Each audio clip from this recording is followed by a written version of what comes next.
m'enlèves la vie, hein, je vais quand même te faire confiance. Hein. Amen. La résilience, c'est pas fuir ses responsabilités. La résilience, c'est pas fuir les Seigneur Jésus-Christ. La résilience, c'est pas fuir les obstacles, c'est pas fuir les difficultés de la vie. Mais la résilience, c'est faire face à ces choses-là. C'est de s'adapter à ce genre d'environnement difficile. Peut-être qu'on vit dans un environnement où le gouvernement n'est pas favorable à la prédication de l'évangile, mais on ne va pas s'arrêter quand même. On ne va pas se taire. Amen. Et Jean-Claude a dit qu'on a des études bibliques un peu partout maintenant. Là. Alors, lorsqu'on n'est pas aux États-Unis, on aime bien être aux États-Unis. À la maison, c'était chaud. Ouais, c'était compliqué là, parce qu'il y avait beaucoup d'opposition justement avec les parents. Parce que, tu sais, ils voyaient que j'allais à l'église. Parce que normalement, tu sais, c'est juste le dimanche l'église. Mais là, j'allais plus que juste le dimanche là. Fait que là, ça devenait compliqué à la maison, puis il y avait beaucoup d'opposition, là, je me rappelle. Puis, comme tu as dit, là, au début, tu sais, ouais, tu respectes les parents, mais après, il faut être radical, là. Fait que là, j'ai juste commencé à être radical. Tous les jours, j'étais à l'église. Tous les jours, j'étais à l'église, tous les jours. Et au début, c'était chaud parce que, tu sais, mon père me parlait, mon père me disait, ah, vous, votre religion, nana. Il parlait, là, il dit, votre pasteur, il parlait le pasteur, il parlait, oh, votre religion, toujours à l'église, toujours à l'église. Mais, tu sais, à cause que j'ai été radical, à cause que j'allais comme à l'église, ben, presque tous les jours de la semaine, tu sais, maintenant, il y a vraiment du relâche maintenant, il y a vraiment comme ok, ouais, c'est bon, on va le laisser faire ses affaires, maintenant c'est bon, on va juste le laisser aller à l'église et tout.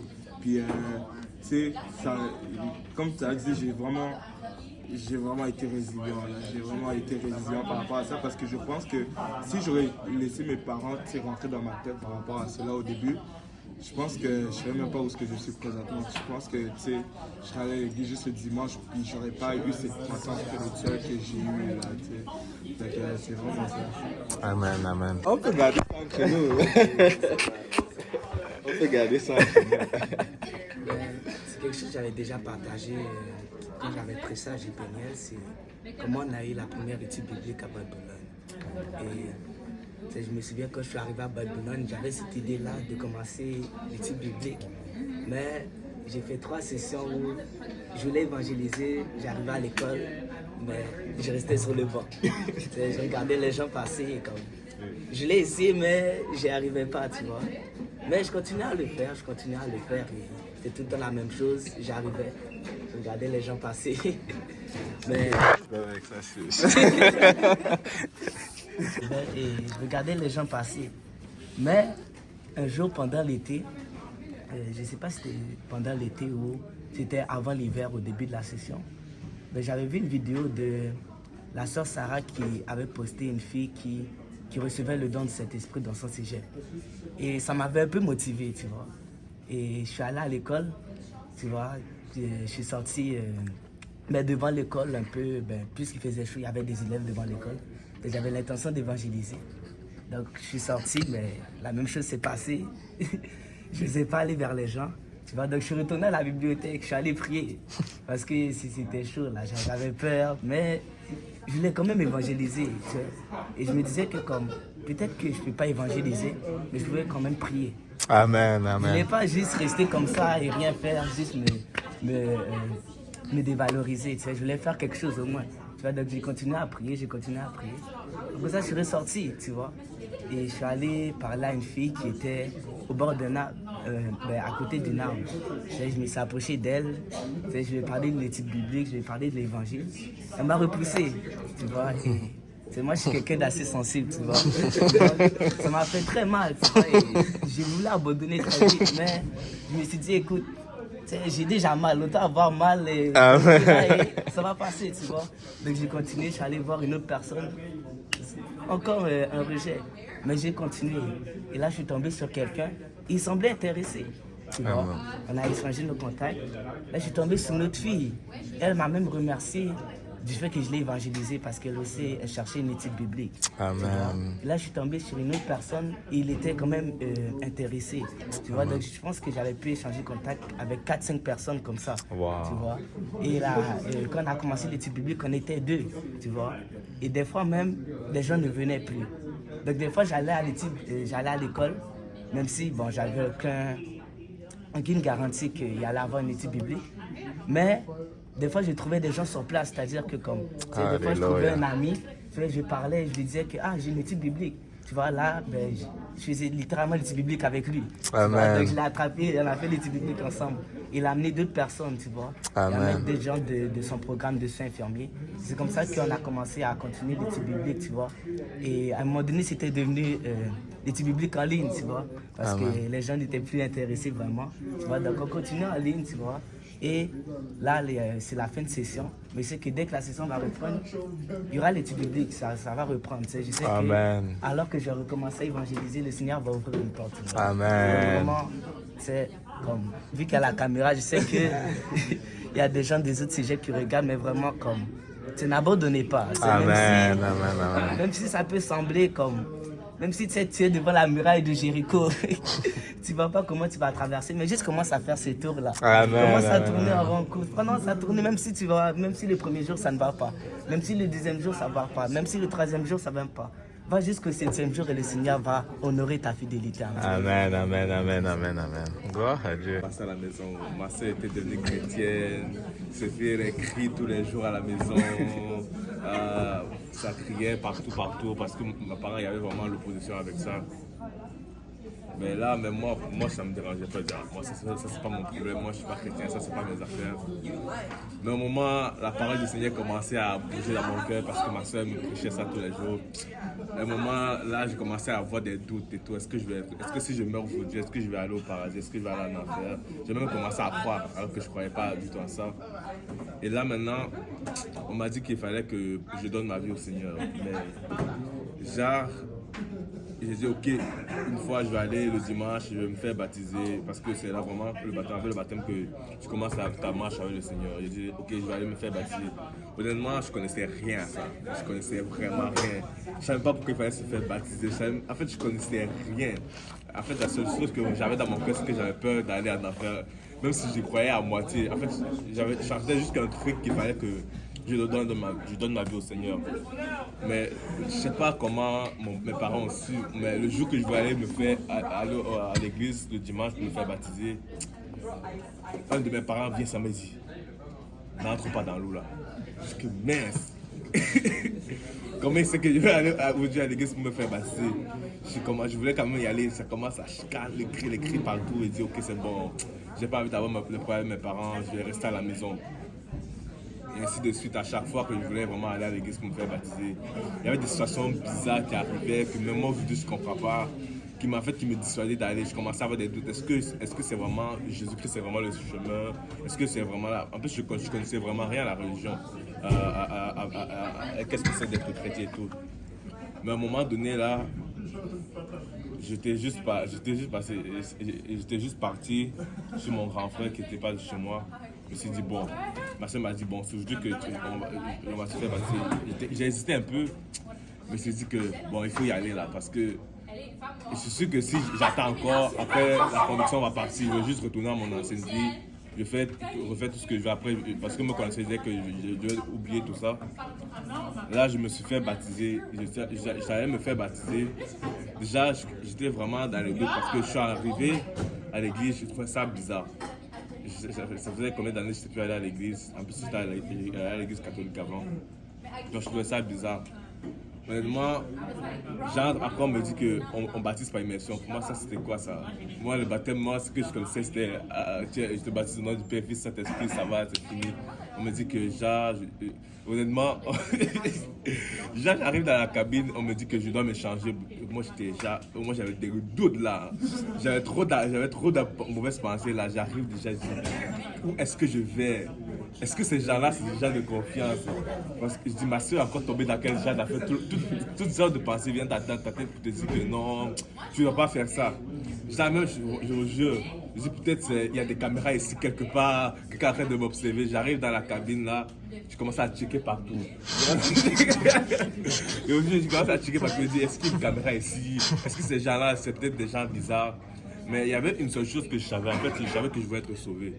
Je savais que je ne voulais pas aller en enfer. Je dis que c'est peut-être bizarre les affaires, mais moi, je n'avais pas envie d'aller en enfer. Je vais obéir. Et là, je me suis fait baptiser. Et même quand je m'étais fait baptiser après, j'étais confus, j'étais totalement perdu. Je ne savais pas qu'est-ce que je venais de faire. Mais je savais que je venais de prendre le chemin pour être sauvé. Je ne connaissais même pas c'est quoi un verset dans la Bible. Je ne connaissais même pas c'est quoi un chapitre. Moi, tout ce que j'avais avec la Bible, c'était juste des trucs que moi je jouais avec. C'était pas des affaires sérieuses là. Et là maintenant, j'arrive même après le baptême, là, je vais voir le pasteur et dit je ne dois pas confesser mes péchés. Je lui dis, mais il dit que non, ici on ne fait pas ça, on ne confesse pas les péchés. C'est quoi cette affaire? Mais jusqu'aujourd'hui, je ne regrette pas d'avoir persévéré, même si j'avais honnêtement beaucoup de doutes, même si j'avais des appréhensions que je ne comprenais même pas où j'allais. Je suis content d'avoir persévéré parce que dès ce jour-là, je suis allé à l'église tous les jours jusqu'à aujourd'hui et je ne regrette pas vraiment parce que cette décision que j'ai prise de persévérer, même si je ne connaissais vraiment rien, j'étais perdu. Aujourd'hui, je ne le regrette vraiment pas parce qu'aujourd'hui, ça a vraiment changé ma vie.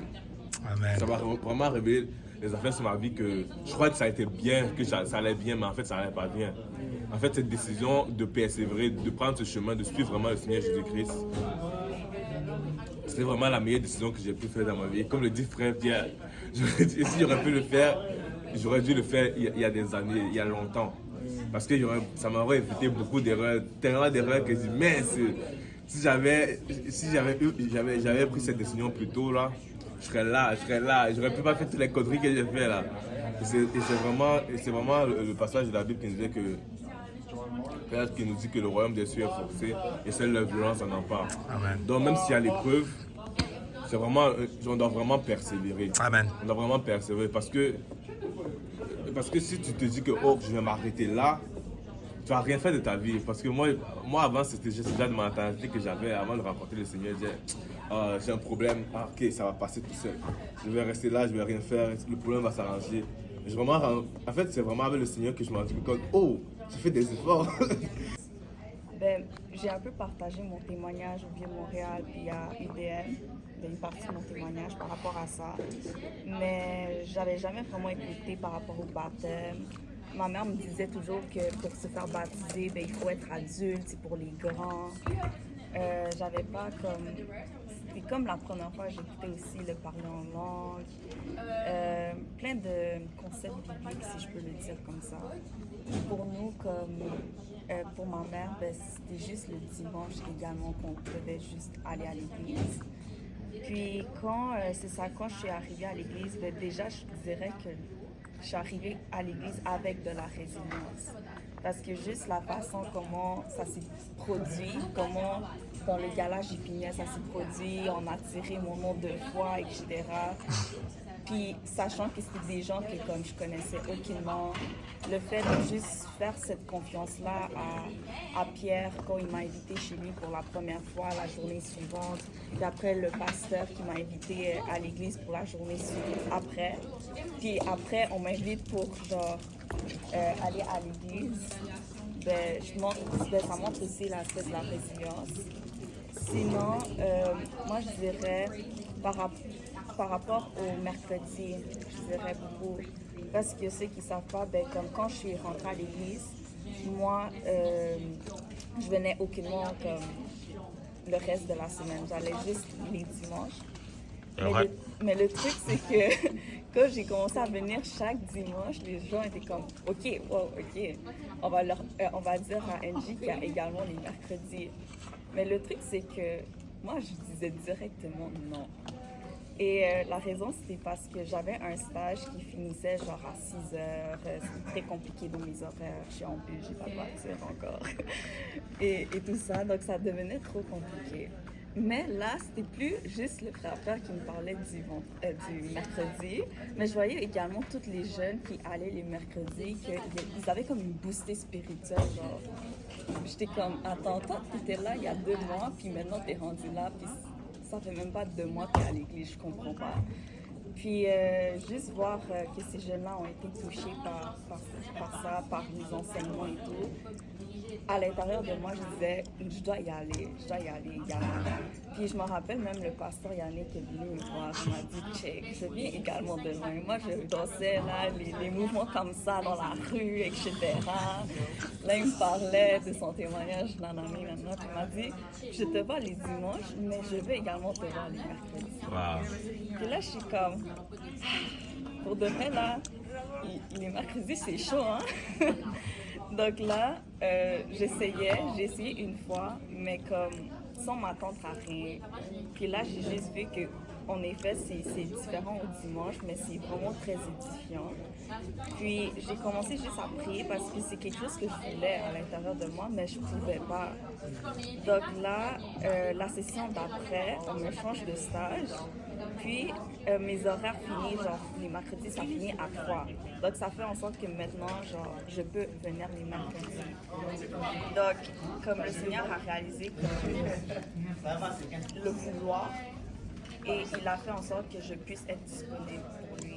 Parce que le Seigneur ne va jamais faire des choses pour t'éloigner de lui. Au contraire, Amen.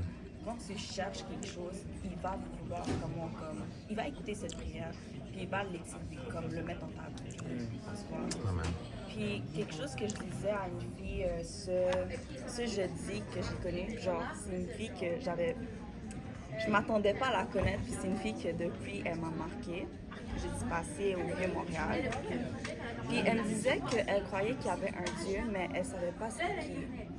Puis là, elle me partageait que moi, je lui ai demandé, est-ce que tu as déjà prié? On commence par là, est-ce que tu as déjà fait une prière? Puis elle me dit, je prie tout le temps, mais je sais pas, ça se dirige à qui?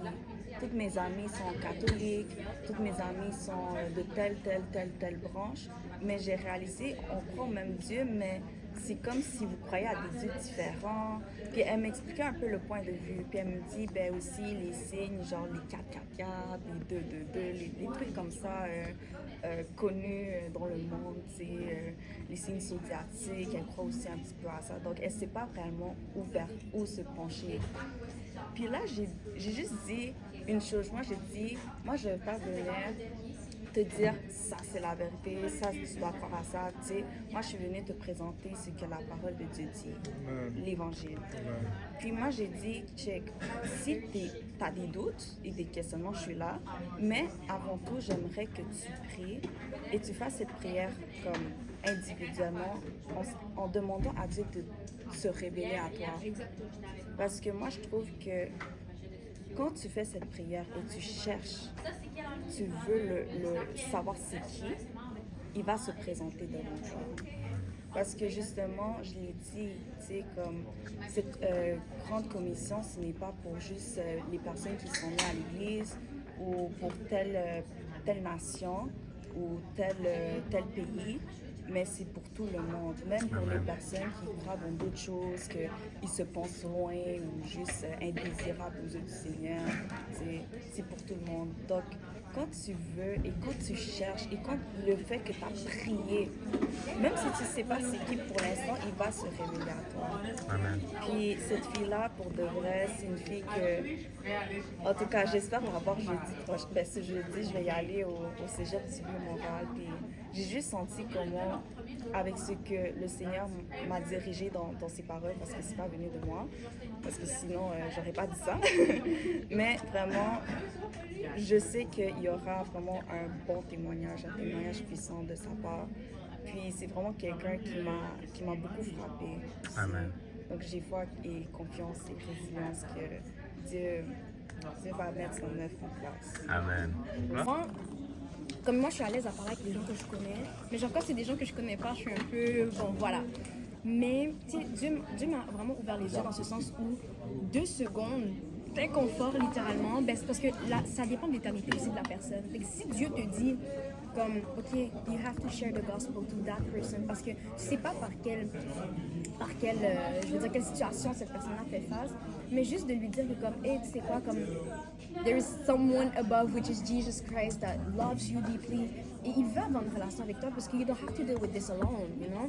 Puis comme, Dieu m'a vraiment mis ça à cœur de... Ben nous tous, en fait, dans tous les chrétiens, on a normalement cette conviction-là, que comme, on le sait que des fois, on doit share le gospel. Comme, des fois, t'es à côté de quelqu'un, puis tu le sais que tu dois le faire, mais c'est comme si t'as la gêne, mais faut pas laisser cette gêne-là nous dominer. You have to submit to God, not to you know, pas à la gêne.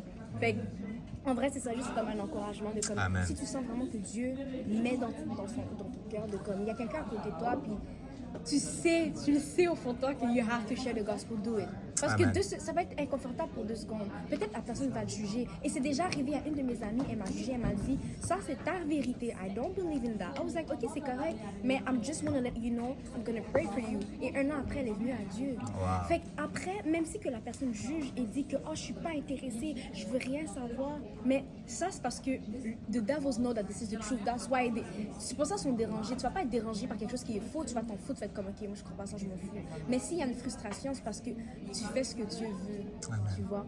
Puis souvent, quand il y a un combat, c'est parce que tu sais que c'est pas ta propre chair, mais c'est la volonté de Dieu. C'est pour ça que tu as de la difficulté à le faire, justement. Si ce serait ta propre chair, tu n'aurais même pas besoin de penser, tu l'aurais déjà fait. Mais le fait que c'est un combat, c'est parce que tu sais que c'est pas ta volonté, mais c'est la volonté de Dieu.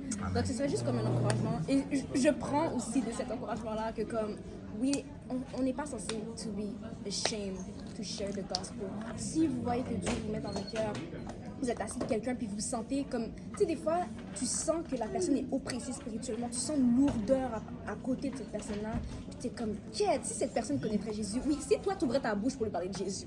Non, mais c'est vrai, non, mais c'est vrai, des fois, ça, tu sais, on est comme, oh, j'ai tellement aimé que cette personne parle de Jésus, puis là, t'as le sentiment, c'est comme, mais je t'ai mis à côté de la personne pour ça, tu sais, c'est comme, fait que, don't be ashamed, do it. La personne te juge, c'est pas grave. C'est grave, on va être jugé. Anyways, ok? On va être jugé, les gens vont nous juger, mais